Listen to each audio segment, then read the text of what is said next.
बहू बनी ड्राइवर सीमा की साड़ी रवि से होती है। रवि को नशे की बुरी लत लगी होती है। एक दिन, अरे माँ, मेरा एक साइड का शरीर काम नहीं कर रहा है, मैं आज खेतों में कैसे जाऊंगा। अरे बेटा, ऐसा ना बोल, तेरे पापा के जाने के बाद से तू ही घर चलाने का सहारा है। मैं डॉक्टर को बुला लाती हूँ। देखिए बहन जी, रोहन के शरीर के एक साइड में लकवा है, अब वो कभी ट्रैक्टर नहीं चला पाएगा। घर में मंहूसियत का माहौल हो जाता है। लीजिए माँ जी, रोटी खा लीजिए। अरे बेटा, मुझे तो भविष्य की चिंता हो रही है। मेरा एक ही बेटा है और वो भी माँ जी, आप चिंता न करें, जब तक ये बीमार है मैं खेत जाकर काम कर लिया करूंगी। वैसे भी नशे के कारण इनका शरीर काफी कमजोर हो गया है। अगले दिन सीमा खेत में जाकर काम कर शाम को घर लौटती है। ये ले बेटा, पानी पी ले। कैसा रहा काम का पहला दिन?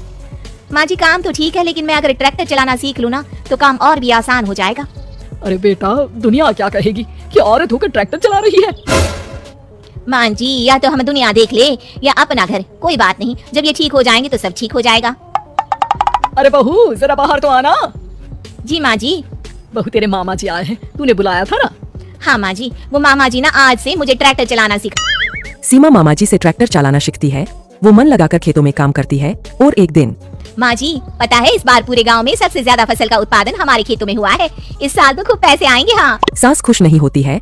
वो चुपचाप वहाँ से जाने लगती है। तभी सीमा उसे रोक लेती है। क्या हुआ माँ जी, आपको खुशी नहीं हुई? बेटा, आज डॉक्टर साहब बोल रहे थे कि रोहन के ठीक होने के लिए 5 लाख रुपए की जरूरत है। समझ नहीं आ रहा क्या करूं। सीमा शांत हो जाती है। अगले दिन सास सीमा के पास आती है। बेटा, ये मेरे गहने हैं, इसे अपने गहनों के साथ जोड़कर सुनार को दिया। जितने पैसे हो ले आ, डॉक्टर को आज ही देने हैं। सीमा अपने गहने और सास के गहनों को लेकर दुकान में बेचकर पैसे लेकर घर आ जाती है। माँ जी, सिर्फ 3 लाख रुपए का ही इंतजाम हो पाया है, बाकी के पैसे कैसे आएंगे? बेटा, अब तो एक ही चारा है, हमें जमीन भी बेचनी पड़ेगी। माँ, खेत बेच देंगी तो खाएंगे क्या? अरे बेटा, कोई दूसरा चारा भी तो नहीं है। रोहन ठीक हो जाए तो वो मेहनत करके इससे भी बड़ी जमीन ले लेगा। सास बहू मिलकर खेत भी बेच देते हैं। अब पूरे पैसे लेकर सास डॉक्टर के पास जाती है।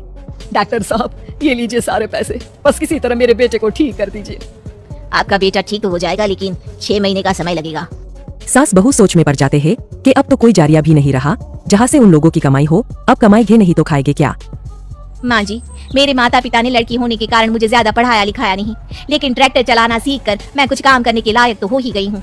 अरे बेटा, ट्रैक्टर अब कहाँ चलाएगी, खेत तो बिक गए हैं। माँ जी, मैं किसी और के खेतों में दिहाड़ी में काम कर लूंगी, कुछ तो पैसे आएंगे ही ना। कहकर सीमा काम करना स्टार्ट कर देती है। जैसे तैसे उन पैसों से गुजारा चल ही रहा था। माँ जी, पास के अस्पताल से मुझे नौकरी के लिए ऑफर आया है। पैसे भी ये 4 गुना ज्यादा मिलेंगे और अब खाने पीने दवाई के साथ हम कुछ पैसे भविष्य के लिए भी जोड़ पाएंगे। लेकिन काम क्या है बहू? माँ जी, मुझे अस्पताल की एम्बुलेंस चलानी है। अरे, तू तो मेरी बहू नहीं, बेटा है बेटा। जरूर जा बेटा। और हाँ, तूने पूरे गांव में एक मिसाल कायम कर दिया कि हर काम हर कोई कर सकता है। उनके लिए लड़की या लड़का होने की कोई जरूरत नहीं। सीमा मन लगाकर काम करना शुरू कर देती है। आगे जाकर